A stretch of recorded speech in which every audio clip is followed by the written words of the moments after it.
Hello friends, मैं दीपक math lab पे आप लोग का स्वागत करता हूँ। जैसा कि आप जानते हैं, हम लोग सीटेट की पेडगॉगी पार्ट को इसमें पढ़ रहे हैं और आज हम लोग क्वेश्चन नंबर 21, 22, 23 और 24 को सॉल्व करेंगे। पीछे के सारे वीडियो को मैंने एक प्लेलिस्ट में कर दिया हुआ है, आप उसको जरूर, जिन्होंने नहीं देखा है वो जरूर देख लें। वीडियो को लाइक करिए, सब्सक्राइब करिए, शेयर करिए, ताकि आपको ज्यादा से ज्यादा और गुणवत्तापूर्ण मटेरियल मैं आपको प्रोवाइड कर सकूं। ये टेस्ट आप जैसा स्क्रीन पे देख रहे हैं, टेक्स्ट बुक है। टेक्स्ट बुक ऐप से सभी लोग परिचित हैं। इस पे बहुत बढ़िया टेस्ट सीरीज है। आप लोग की जानकारी के लिए मैं बता दूं कि जो अभी वीडियो री एग्जाम हुआ है उसमें सारे रीजनिंग के क्वेश्चन इसी टेक्स्ट बुक के टेस्ट से आए थे। जीएस के भी क्वेश्चन इसी टेक्स्ट बुक से आए थे और हिंदी भी। जिन्होंने टेक्स्ट बुक से टेस्ट पेपर तैयार किया होगा वो आराम से वीडियो की नौकरी पा जाएंगे। आप लोग भी सीटेट को फर्स्ट अटेम्प्ट में और अच्छे नंबरों के साथ क्वालिफाई करना चाहते हैं तो आप प्ले स्टोर से टेक्स्ट बुक को डाउनलोड कर लीजिए।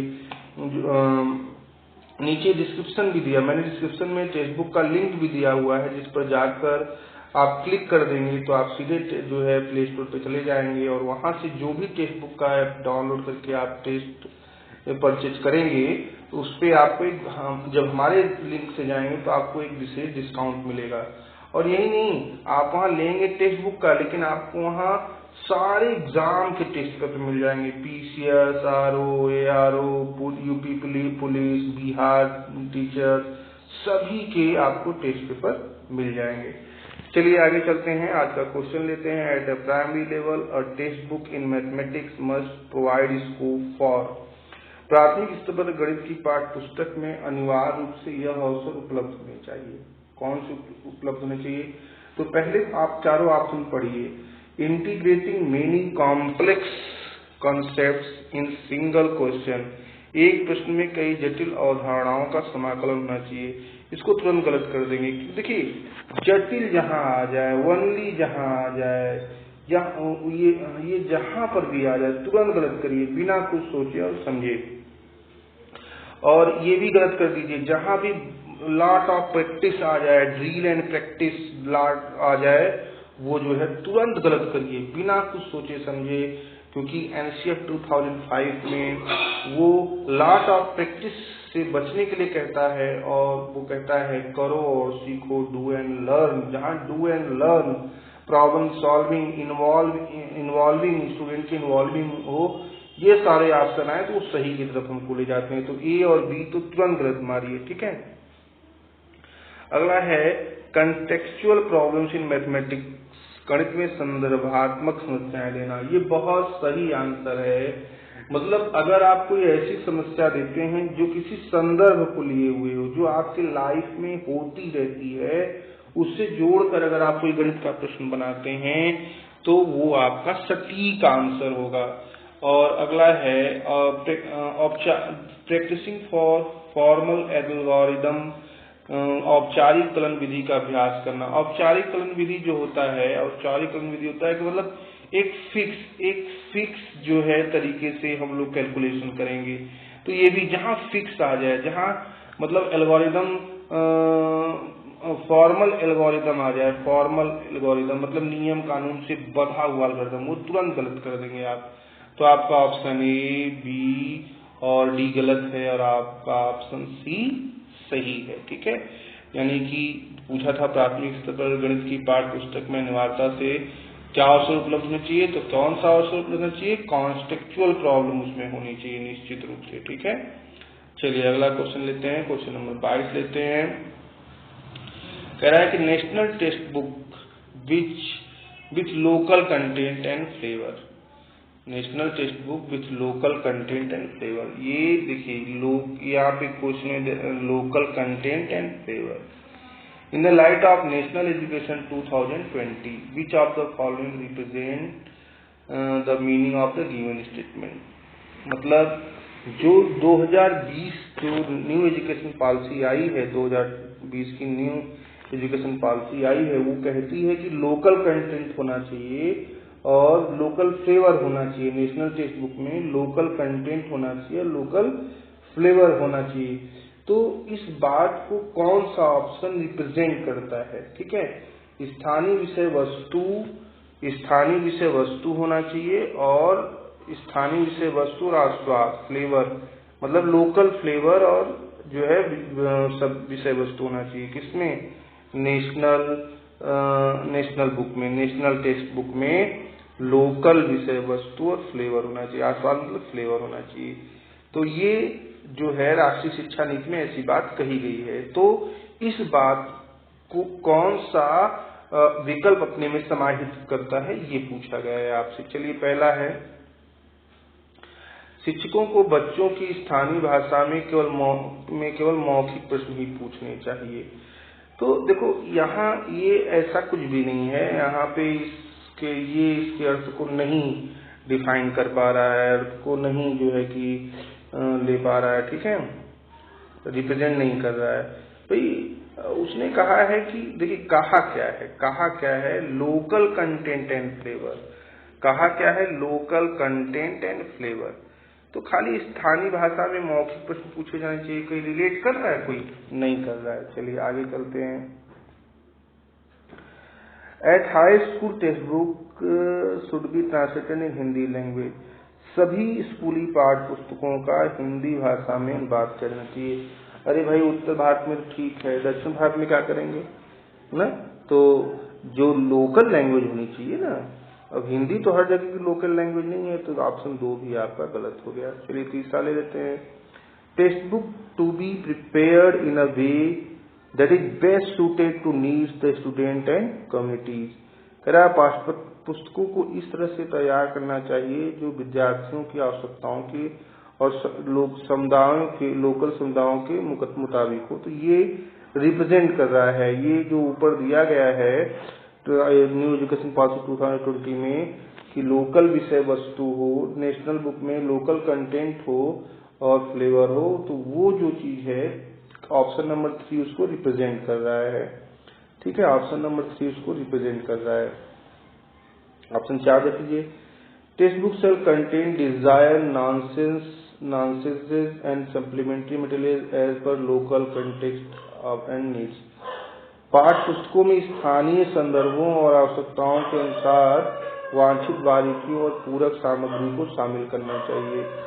तो ये भी जो है कि रिप्रेजेंट कर रहा है, जो नेशनल एजुकेशन पॉलिसी 2020 में लोकल कंटेंट एंड फ्लेवर की बात कर रहा है, तो इसको ये रिप्रेजेंट कर रहा है, क्योंकि पाठ्य पुस्तकों में स्थानीय संदर्भ, वही लोकल कंटेंट्स हुआ कि नहीं, और आवश्यकताएं नीड्स यानी वही फ्लेवर के अनुसार जो है बारीकी और पूरक सामग्री को शामिल करना चाहिए। तो ये एकदम क्लियर कट है कि आपके ऑप्शन 3 और 4 जो है, ऑप्शन 3 और 4 जो ऊपर नेशनल एजुकेशन पॉलिसी में लोकल कंटेंट और फ्लेवर की बात कही है, तो ऑप्शन 3 और 4 उसको रिप्रेजेंट करते हैं। तो इस तरह से हमारा जो कौन सा विकल्प होगा सही, डी, विकल्प डी हमारा सही है। चलिए अब हम लोग अगले क्वेश्चन पे चलते हैं, क्वेश्चन नंबर 23। एक सेकेंड, हाँ चलिए आइए question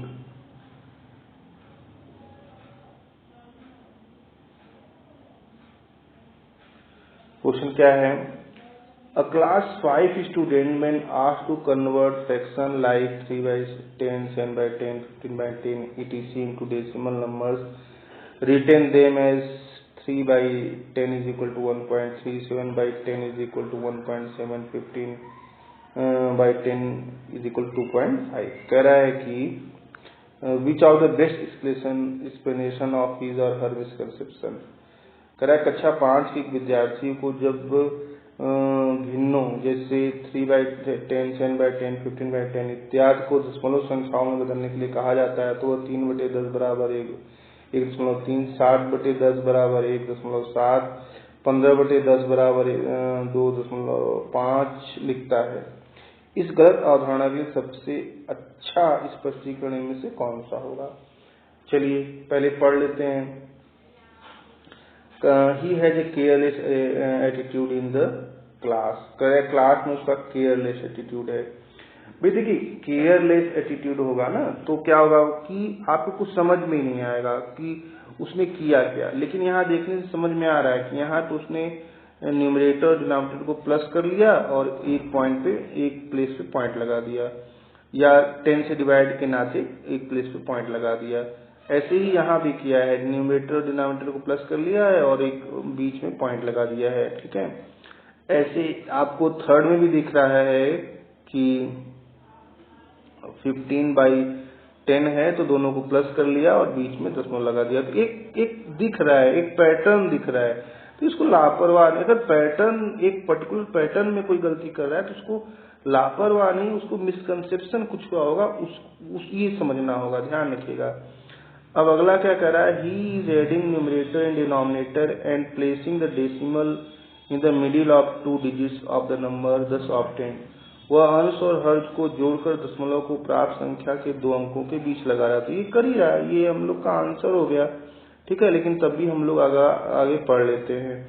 he is using different kind of mathematical algorithm. वह एक अलग प्रकार की गणितीय कलन विधि का उपयोग कर रहा है। तो नहीं, जो अब जैसे देखिए जो गणितीय विधि का उसने वहां उपयोग किया है वो हम लोग कोई भी एक मैथमेटिकल एल्गोरिदम में वो आता ही नहीं कि भाई आप 10 से डिवाइड करना हो तो न्यूमरेटर डिनोमिनेटर को प्लस करके पॉइंट लगाइए। तो कोई डिफरेंट एल्गोरिदम नहीं, क्योंकि आप अगर गणित का एक नियम है, आप गणित में एक चीज को आप कई तरह से सॉल्व कर सकते हो, ये तो बात सही है, लेकिन आंसर सेम आना चाहिए। आंसर क्या होना चाहिए, सेम आना चाहिए। तो आंसर तो यहाँ पे आंसर तो आपका अगर तरह से देखा जाए तो क्या आएगा, आंसर तो 0.3 आना चाहिए, लेकिन वहां तो 1.3 आ रहा है। 7/10 पे 0.7 आना चाहिए, लेकिन 1.7 आ रहा है। तो एल्गोरिथम डिफरेंट प्रयोग कर दिया, चलिए ठीक है, मान सकते हैं प्रयोग कर दिया, लेकिन आंसर कहाँ सेम आ रहा है। आप एक प्रश्न को गणित में क्या है कितने भी तरह से सॉल्व कर सकते हैं, लेकिन आंसर सेम आना चाहिए। तो जहां भी कहिए नहीं हम इस चीज को केवल एक तरीके से सॉल्व कर सकते हैं, वहां गलत हो जाएगा। लेकिन कहे कि बहुत तरीके से सॉल्व कर सकते हैं, आंसर सेम होना चाहिए, ध्यान रखिएगा। ठीक है, कह रहा है he is scared of mathematics hence doing mistake. वह गणित से डरा हुआ है तो वह त्रुटि कर रहा है। वह कह रहा है वो गणित से डरा हुआ है, से त्रुटि कर रहा है। नहीं, वो डरा नहीं, देखो ये तो स्पष्ट दिखा रहा है, डरा हुआ नहीं है। एक उसने अपने आप में, भले न मैथमेटिकल, लेकिन अपने आप में उसने अपने से जो डिफाइंड किया, वेल डिफाइंड के साथ ये तीनों सॉल्व किया। उसने न्यूमरेटर और डिनोमिनेटर को प्लस करके और फिर 1 प्लेस पे पॉइंट लगा दिया।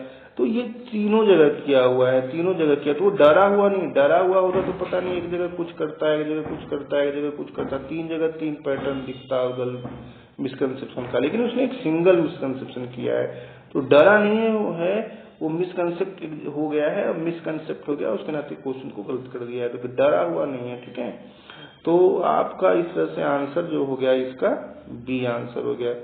चलिए हम लोग अब बढ़ते हैं क्वेश्चन नंबर 24 की तरफ।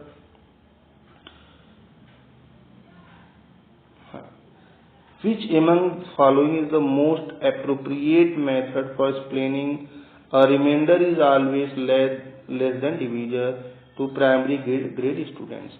एक शेष फल सर्वदा भाजक से कम होता है।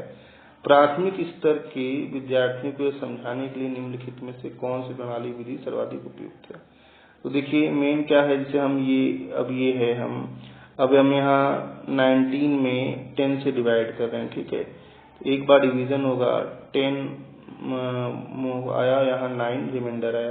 ये जो 9 रिमाइंडर है, इसको हम रिमाइंडर बोलते हैं, ये आपका डिवीजर है। तो कह रहा है ये रिमाइंडर जो है हमेशा डिवीजर से कम होगा। इसमें कौन सा ऑप्शन सर्वाधिक, इसको निम्नलिखित कौन सी प्रणाली विधि सर्वाधिक उपयुक्त है, जिससे आप मतलब which among of the following most appropriate method for explaining, मतलब आप किस मेथड से बच्चों को एक्सप्लेन करके समझा पाएंगे अच्छे से।